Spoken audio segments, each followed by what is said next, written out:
Did you know one quality control inspector risked everything to save thousands of lives? Quincy Martinez worked at one of America's largest pharmaceutical companies, testing medications before they reached patients. In 2019, his supervisors rushed a new blood pressure drug to market, demanding he skip crucial safety tests to meet quarterly targets. But Quincy discovered something terrifying in the lab results. Multiple batches were contaminated with compounds that could trigger fatal heart attacks. When he refused to approve the drug, his bosses threatened to fire him and destroy his career.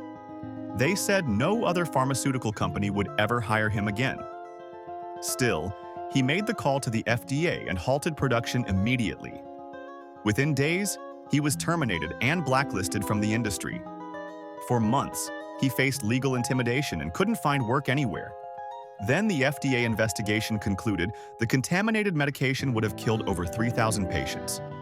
Quincy received a federal whistleblower award and job offers from ethical companies nationwide. One man's courage prevented a national medical disaster.